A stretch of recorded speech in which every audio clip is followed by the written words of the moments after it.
नमस्कार दोस्तों, आप सभी को मेरा बहुत बहुत नमस्कार। कैसे हैं आप सभी और आपकी टीजीटी की तैयारी कैसी चल रही है? तो देखिए, एक तो आज हम आपके साथ प्रीवियस ईयर क्वेश्चंस डिस्कस करेंगे, लेकिन इस वीडियो में आपको सबसे पहले हम एनालिसिस करके दिखाएंगे कि टीजीटी के एग्जाम में जैसे पिछले जो पेपर्स हुए हैं उसमें कौन कौन से विषय हिंदी में आए हैं, जिससे कि जब आप तैयारी कर रहे हो वो सही दिशा में जाए। तैयारी करते वक्त स्टूडेंट्स में सबसे बड़ी समस्या क्या वो मतलब फेस करते हैं, वो ये फेस करते हैं कि जो तैयारी है वो शुरू कहाँ से की जाए। अब जैसे हिंदी व्याकरण की है, मैं जानती हूँ कि हिंदी व्याकरण स्टूडेंट्स रेगुलर बेसिस पर नहीं पढ़ते, बीच बीच में पढ़ते हैं, कभी कभी पढ़ते हैं।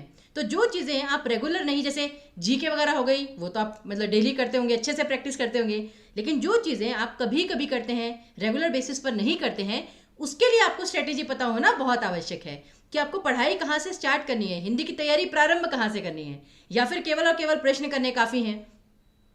तो इसके लिए आपको प्रीवियस ईयर क्वेश्चंस का एनालिसिस पता होना ज़रूरी है। चलिए, तो ये वाला जो सेशन है वो हम इसी एनालिसिस के साथ स्टार्ट करते हैं। आप देखिए, जो टीजीटी का जो एग्ज़ाम होता है, अगर हम मेडिकल 2018 की बात करें, नॉन मेडिकल 20 की बात करें, या फिर आर्ट्स 2018 की बात करें, मतलब टीजीटी आर्ट्स की, या फिर टीजीटी आर्ट्स 2020 की बात करें, ठीक है ना। उसमें आप देखिए कि जैसे मेडिकल में केवल 3 प्रश्न आए थे, एक कारक का, एक विकारी अविकारी का और एक संधि विच्छेद समास का। फिर नॉन मेडिकल में भी 4 प्रश्न आए थे।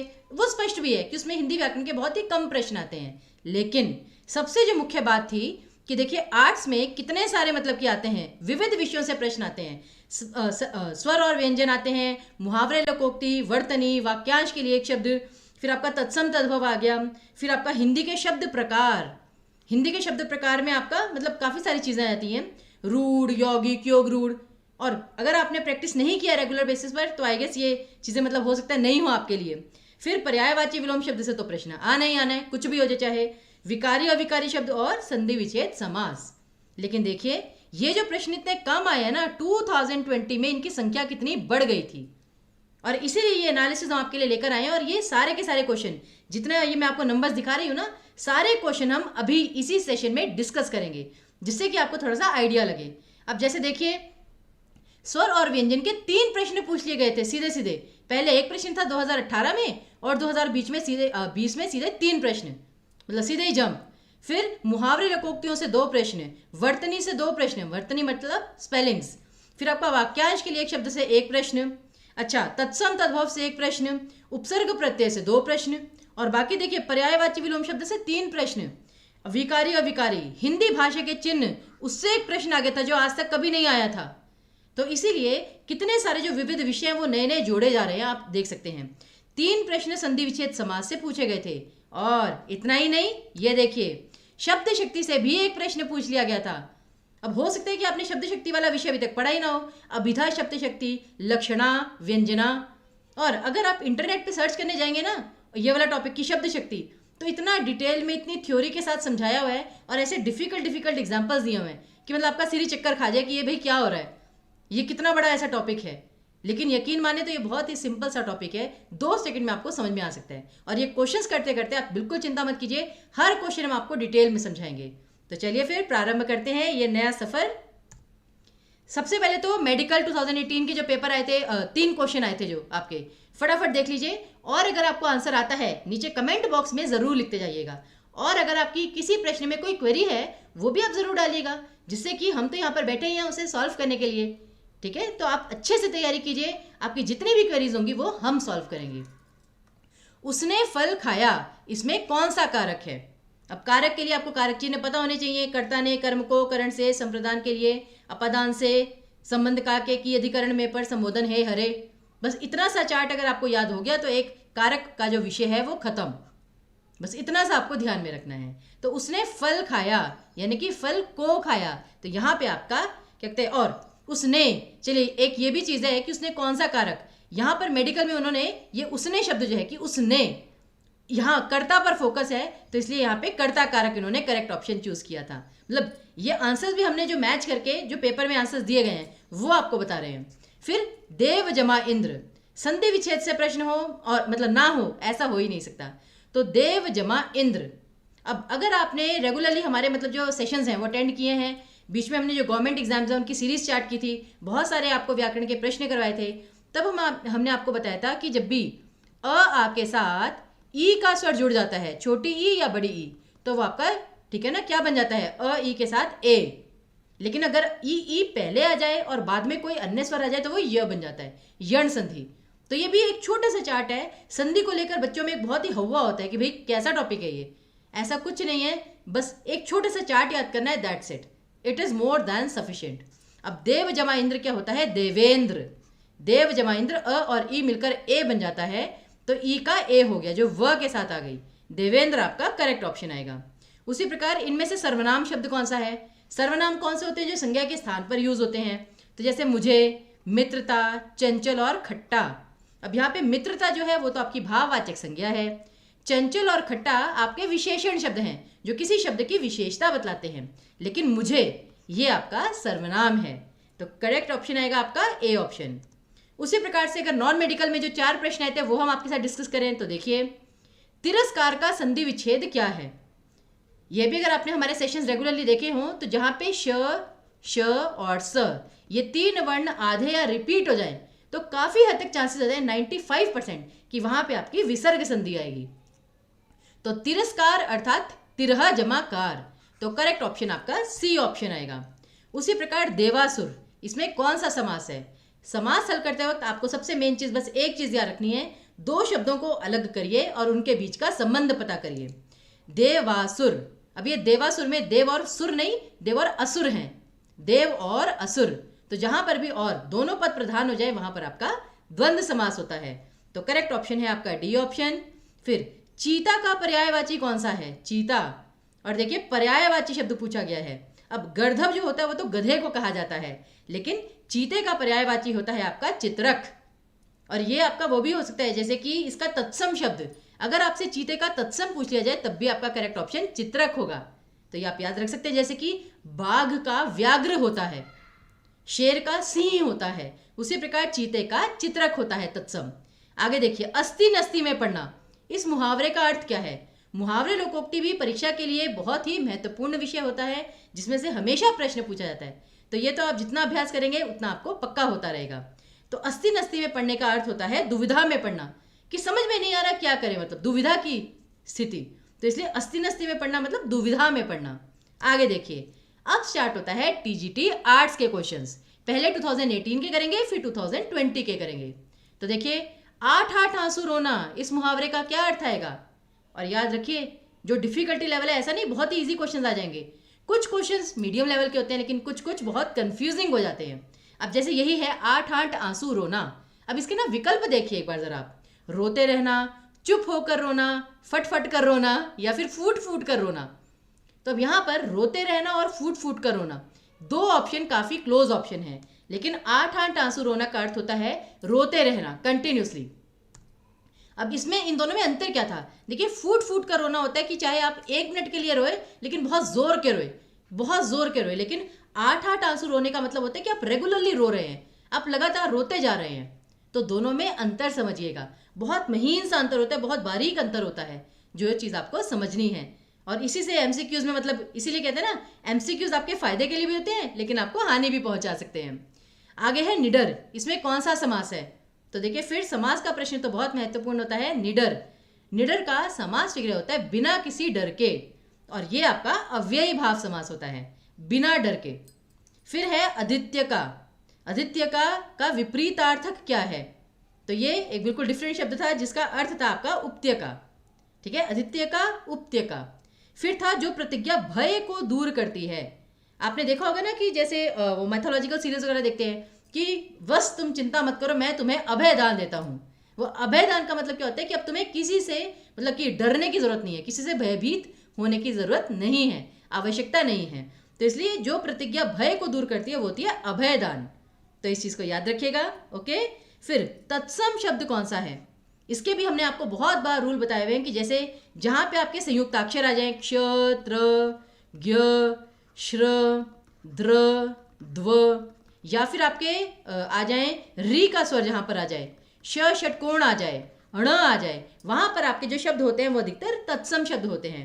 और यहाँ चारों में ऐसा तो कुछ नहीं था, लेकिन दांत और दंत, अब दोनों चीज़ें दी हुई हैं तो यहाँ पर आपकी थोड़ी सी कहते हैं वो माथा खनक जाना चाहिए कि इन दोनों में से कोई ऑप्शन होगा, तो दांत और दंत में से जो दंत शब्द है वो बेसिकली आपका तत्सम शब्द है, इस चीज को ध्यान में रखिएगा। आगे देखिए, शुद्ध शब्द कौन सा है? शुद्ध शब्द का मतलब कि उसकी वर्तनी सही है या नहीं, और वर्तनी का मतलब होता है स्पेलिंग्स। तो इन चारों में से किसकी स्पेलिंग सही है? इक तारा, एक तारा, ईक तारा या एक तारा? तो ये तो आपको खुद ही पता होगा कि आखिरी के दो ऑप्शन तो बिल्कुल भी नहीं होंगे, ईक तारा और एक तारा। इक तारा और एक तारा में कभी कभी स्टूडेंट्स को कंफ्यूजन हो जाती है, लेकिन मैं बता दूं यहाँ पर भी आपका करेक्ट ऑप्शन फर्स्ट ऑप्शन है, इक तारा। जोगीदा बोले इक तारा, तो वो इक तारा सिर्फ राइम बनाने के लिए नहीं था, वास्तव में उसे इक तारा ही कहा जाता है। अगला प्रश्न, खट्टे का भाववाचक संज्ञा क्या होगा?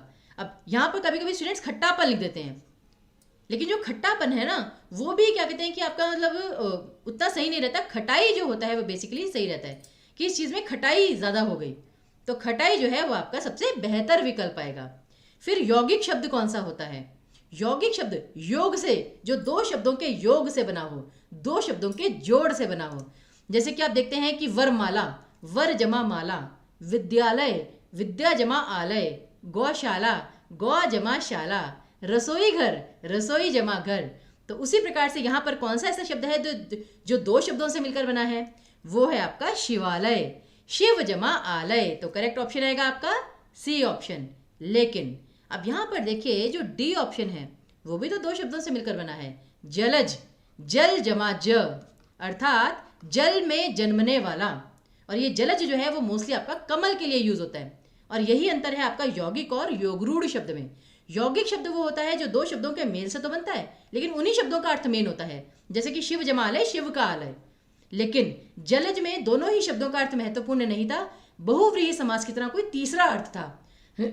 तो वो आपका योगरूढ़ कहलाता है, इसे याद रखिएगा। फिर फ का उच्चारण स्थान क्या है? तो अगर आपको वर्ग याद है, क वर्ग, च वर्ग, ट वर्ग, त वर्ग, प वर्ग। प वर्ग मतलब जैसे प फ ब भ म, तो जो फ है प वर्ग का, प फ भ, तो फ बोलते समय आपके दोनों होंठ जो है वो यूज होते हैं, तो इसलिए वैसे भी जो प वर्ग है उसका उच्चारण स्थान आपका ओष्ठ होता है। तो करेक्ट ऑप्शन आएगा आपका ए ऑप्शन। फिर है दास का पर्यायवाची क्या होगा? अब सुर मतलब तो देवता होता है, ठीक है ना, असुर मतलब राक्षस होता है, तो दो तो वैसे ही आपके हट गए। और फिर भक्त और किंकर बचा, तो यहाँ पर जो भक्त होता है, ठीक है ना, जरूरी नहीं वो दास ही हो, दास थोड़ा सा मतलब कि लो उसमें आ जाता है, भक्त जो होता है वो थोड़ा आदर सूचक शब्द में आता है, तो जो दास है उसका सही पर्यायवाची होगा किंकर। तो ये चीज याद रखिएगा। अब स्टार्ट होते हैं आपके HPTGT 2020 के क्वेश्चंस। तो अभी तक देखिए हमने मेडिकल, नॉन मेडिकल और 2018 TGT आर्ट्स के आपको सारे के सारे क्वेश्चन करवाए। तो अब जरा 2020 पर भी आ जाइए, और ये सेशन मैं मानती हूँ आपके लिए बहुत ही महत्वपूर्ण रहेगा, क्योंकि इसमें हमने सारे प्रीवियस ईयर क्वेश्चन आपको करवाए हैं। अब इसमें है तत्सम शब्द छांटिए, फिर से वही प्रश्न। अब यहाँ पे भीत, सूर्य, मानुष और दिन। अब यहाँ पे इनमें से जो केवल एक शब्द है सूर्य, वो आप खुद ही समझ रहे हैं वो शुद्ध संस्कृत का शब्द है, तो इसलिए यही आपका तत्सम है। और सूर्य का तद्भव क्या होता है? सूरज। बिल्कुल सिंपल सी बात, ठीक है ना। फिर पीठ दिखाना, इस मुहावरे का क्या अर्थ है? अब पीठ दिखाना, स्टूडेंट्स ने क्या किया था, इसका हराना टिक कर दिया था बहुत सारे स्टूडेंट्स ने, जो कि बिल्कुल गलत था। पीठ दिखाना कहते ना, शत्रु पीठ दिखाकर भाग गया, इसका अर्थ है युद्ध से भाग जाना। तो पीठ दिखाना अर्थात जैसे कि युद्ध से भाग जाना। फिर आ स्वर कैसा है? अब देखिए कभी कभी हम मतलब कि जो डिटेल्स है, थ्योरीज हैं, उनमें बहुत ज़्यादा डिटेल में नहीं जाते, लेकिन प्रश्न जो था 2020 में बहुत डीपली क्वेश्चन पूछा गया, आ स्वर कैसा है? अब आ हमें पता है भाई दीर्घ स्वर है, सभी को पता है, लेकिन किसी ने ये नहीं सोचा था कि यहाँ पे संवृत, अर्धसंवृत, विवृत और अवृत मुखी ऑप्शन आ जाएगा। मतलब बिल्कुल ही डिफरेंट ऑप्शन आ गए, और वहाँ पे स्टूडेंट सोचते रह गए कि भैया ये क्या चीज़ है। तो एक्चुअली क्या होता है कि जैसे व्यंजनों के प्रकार होते हैं, स्पर्श व्यंजन, उत्क्षिप्त व्यंजन, ऊष्म व्यंजन, अंतस्थ व्यंजन, संयुक्ताक्षर, द्वित्व व्यंजन, संयोग व्यंजन, लुंठित ध्वनि, पार्श्विक ध्वनि, बहुत सारी थ्योरी है स्वर व्यंजन में। उसी प्रकार स्वरों का भी वर्गीकरण होता है, उच्चारण के आधार पर, लेखन के आधार पर, फिर आपका मुख कुहर के आधार पर, जिह्वा के आधार पर। तो ये जो है जैसे कि आ स्वर, अब ये जो है ये आपका विवृत है, बेसिकली विवृत आ।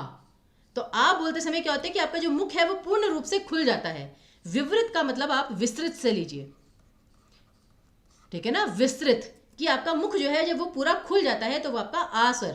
तो विवृत में केवल एक ही स्वर आता है आपका आ या फिर आ। जैसे इसमें आप अगर चंद्र बिंदु लगा दें आंगन, हम कहते हैं ना आंगन, तो ये जो चीज होती है ये आपकी विवृत स्वर कहलाता है।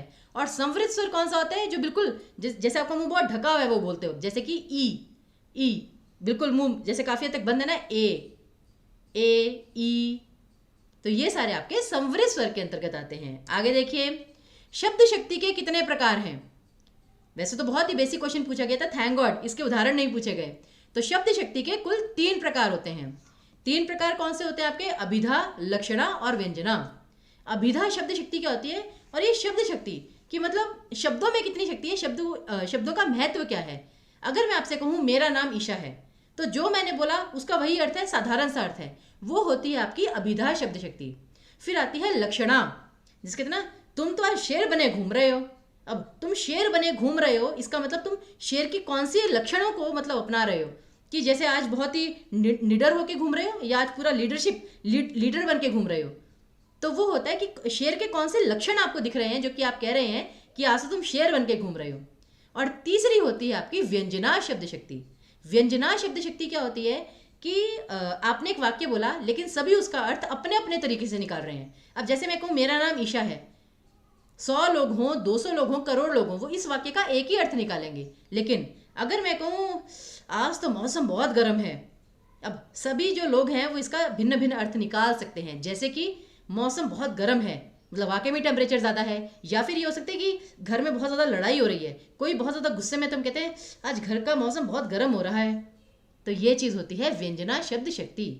और मुझे लगता है कि शब्द शक्ति में अगर आपने ये जरा सा जो 2 मिनट की मैंने अभी एक्सप्लेनेशन दी, इतना भी समझ लेंगे ना, तो काफ़ी हद तक वो आपके लिए सही है। आगे है आँख ना दीदा काढ़े कसीदा। काढ़े मतलब कि आपके पास आंखें तो है नहीं और आप कढ़ाई कर रहे हैं, जबकि कढ़ाई इतनी बारीक होती है, उसमें कितनी आंखें मतलब ध्यान से नजरें लगानी पड़ती हैं। तो ये होता है कि डींगे मारना, कि तुम तो डींगे हाँक रहे हो कि तुम्हारे पास कुछ है तो है नहीं, और तुम जैसे कहते हैं ना नाच ना जाने आंगन टेढ़ा, कि तुम्हारे पास आंखें तो है नहीं और तुम कढ़ाई करने की बात कर रहे हो, कि पास में कोई मतलब ज्ञान तो है नहीं और दूसरों को उपदेश देने चले हो। तो ये वही है आंख ना दीदा काढ़े कसीदा, डींगे मारना, ऊंची ऊंची छोड़ना या ऊंची ऊंची कहते ना फेंकना। फिर आगे है निहार का शाब्दिक अर्थ क्या होगा। और कभी कभी स्टूडेंट्स कंफ्यूज हो जाते हैं कि मैम शाब्दिक का मतलब क्या हुआ। ऐसा कुछ नहीं है, आपको सिर्फ कंफ्यूज करने के लिए लिखा गया है। सिंपल इतना पूछा गया है निहार शब्द का अर्थ क्या है, और इसका जो सही अर्थ है वो है आपका ओस। जो ओस होती है ना, ये सर्दियों में जमी होती है ओस, उसे एक निहार शब्द भी कहा जाता है। तो ये आप याद रखिएगा। आगे देखिए, तटस्थ का विलोम शब्द क्या है? तटस्थ, अब अगर आप रेगुलर न्यूज़ सुनते हैं तो आपने बहुत बार देखा होगा कि इन मंत्रियों ने तो ये तो मंत्री तटस्थ रहे। तटस्थ मतलब कि निष्पक्ष, कि मतलब ना इसकी साइड ली ना उसकी साइड ली। तो जो किसी की साइड नहीं लेते उसका विलोम शब्द क्या आएगा? जो किसी का पक्ष लेते हैं, तो डेफिनेटली आपका पक्षपाती आएगा। पक्षपाती मतलब आपने किसी का पक्ष लिया है, और तटस्थ रहना बिल्कुल निष्पक्ष रहना, कि आप किसी की तरफ नहीं है, ना इसकी तरफ है ना इसकी तरफ है। तो इसलिए तटस्थ का सही विलोम शब्द पक्षपाती आएगा, क्योंकि तरल मतलब तो होता है लिक्विड, ध्वंस करना मतलब उसका विनाश करना, और निश्चिंत मतलब होता है बेफिक्र, बिना किसी चिंता के। अगला है मोर का पर्यायवाची शब्द कौन सा है? तो ये पर्यायवाची विलोम शब्द के प्रश्न, ये तो जितना आप अभ्यास करेंगे उतना आपका शब्द भंडार बढ़ता रहेगा। तो मोर का सही पर्यायवाची शब्द होता है कलापी। और आप जानते हैं मोर को नीलकंठ भी कहा जाता है।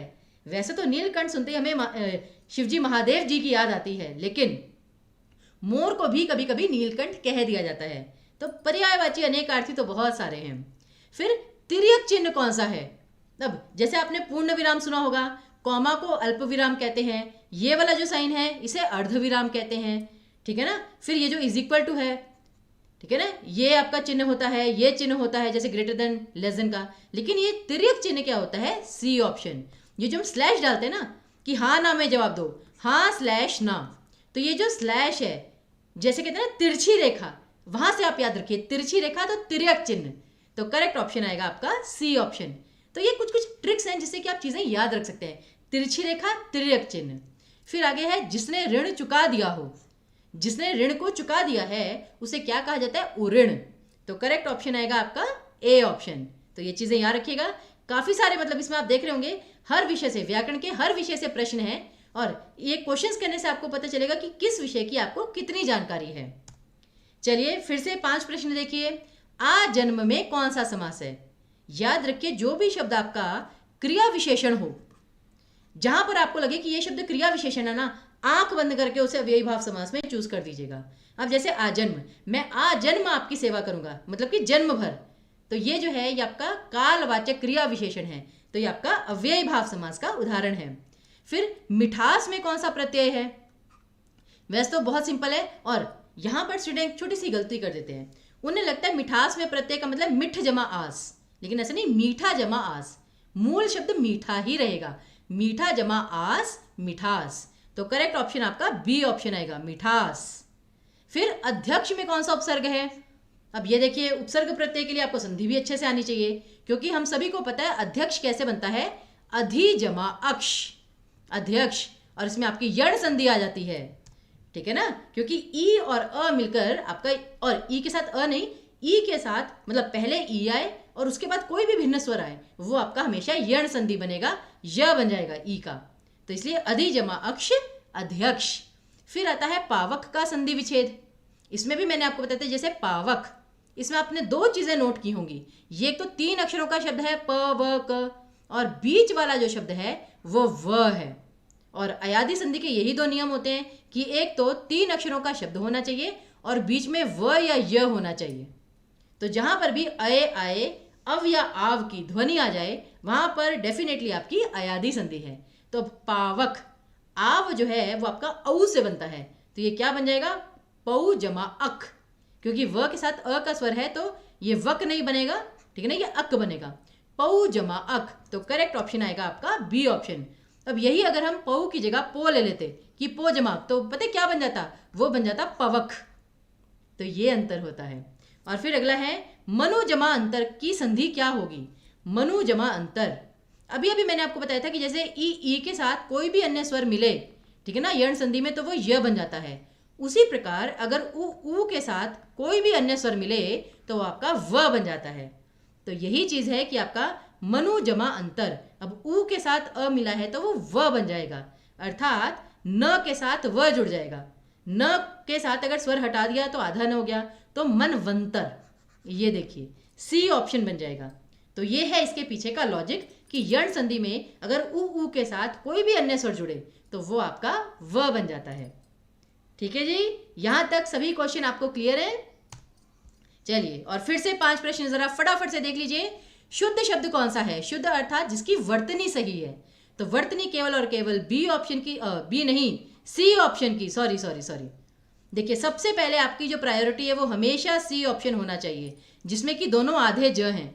और ये वर्ड आप इमेजिन नहीं करेंगे, टीजीटी नहीं, कोई भी आप पेपर उठा के देख लीजिए, वर्तनी में ये वाला वर्ड कितना फेमस है, एक अंत्याक्षरी और एक उज्ज्वल। तो उज्ज्वल में हमेशा जो यहाँ पे दोनों आधे जो हैं वही सही माने जाएंगे। हाँ, अगर ये वाला शब्द आपके पास पेपर में नहीं है ऑप्शंस में, तब आप बी ऑप्शन भी चूज कर सकते हैं, लेकिन वो सेकंड प्रायोरिटी रहेगी। अगला है अशुद्ध शब्द छांटिए। अशुद्ध मतलब जिसकी वर्तनी सही नहीं है। कवयित्री, बुद्धिमती, श्रीमती और विधात्री। अब यहाँ पर क्या है, यहाँ पर करेक्ट ऑप्शन आपका, ठीक है ना, सी ऑप्शन आएगा, श्रीमती, क्योंकि श्रीमती में बेसिकली आपका त के साथ छोटी की मात्रा आएगी, श्रीमती। तो करेक्ट ऑप्शन है आपका सी ऑप्शन। फिर य का उच्चारण सांस, और ये पहले टिक हो गया, तालव्य। देखिए, क वर्ग का कंठे होता है, त वर्ग का दंते होता है, च वर्ग का तालु होता है, लेकिन जो य र ल व हैं, इसके लिए फिर आपको थोड़ा आगे जाना पड़ता है कि जैसे य, तालु मतलब क्या होता है कि आपकी जीभ बोलते समय सीधी है, तो य जीभ सीधी है। र बोलते समय आपकी जीभ मुड़ जाती है, तो वो आपकी फिर उसमें मूर्धन्य ध्वनि में आती है या फिर वर्ष्य में, तो इसलिए य का उच्चारण स्थान तालव्य ही रहेगा। फिर श व्यंजन कैसा है? स्पर्श है, सघोष है, कंठ है या महाप्राण है? अब श स्पर्श व्यंजन तो बिल्कुल नहीं है, क्योंकि वो क से लेकर म तक होता है। 25 व्यंजन होते हैं स्पर्श व्यंजन, क वर्ग, च वर्ग, ट वर्ग, त वर्ग के 5 कॉलम के 5 रोज के 5 × 5 25। फिर सघोष, अच्छा कंठे तो बिल्कुल भी नहीं है। श, ये तो संघर्षी व्यंजन है जो तालु, इसका उच्चारण स्थान तालु होता है, तो ये भी नहीं है। और इसका जो करेक्ट ऑप्शन है वो है महाप्राण, श, जिसे बोलने में जान लगे, श। तो ये जितने भी आपके श, श, स है ना, ये सभी आपके महाप्राण हैं, ये याद रखिएगा। और तरंग का विशेषण क्या आएगा? आपका आखिरी प्रश्न आएगा इस आज का। तरंग, तरंग क्या होती है? जैसे सागर में लहरें उठ रही होती है या मन में तरंगे उठ रही होती हैं, और तरंग उठना यानी कि जैसे कहते हैं ना, आपने तो मेरे मन में तरंगे उठा दी, तो ये होता है कि मेरा मन तरंगित हो गया। तो तरंगित ये इसका सही विशेषण आएगा। और याद रखिए, पेपर में ऐसे प्रश्न बहुत आते हैं कि विशेषण से भाववाचक संज्ञा बनाइए, जातिवाचक से भाववाचक संज्ञा बनाइए, ऐसे प्रश्न बहुत आते हैं। तो आई गेस इतने सारे प्रश्न करके आपको इतना तो पता चल ही गया होगा कि अधिकतर सारे विषयों से उन्होंने टॉपिक कवर किया हुआ है पेपर में। तो इसलिए अभ्यास की तो आपको बहुत आवश्यकता है, बस तैयारी करते रहिएगा और कोई भी डाउट हो नीचे कमेंट बॉक्स में लिख दीजिएगा या हमें मैसेज कर दीजिएगा। तो तरंगित आपका सही विकल्प आएगा। चलिए जी, तो इसी के साथ ये वाला वीडियो यहीं पर समाप्त होता है। मैं आशा करती हूँ कि जितने भी हमने सारे प्रीवियस ईयर क्वेश्चंस किए, आपको एनालिसिस दिखाया, वो आपके लिए बहुत ही लाभदायक सिद्ध होगा। तो इसी के साथ हम आपसे विदा लेते हैं। बहुत बहुत धन्यवाद। अपनी सेहत का बहुत ध्यान रखिएगा।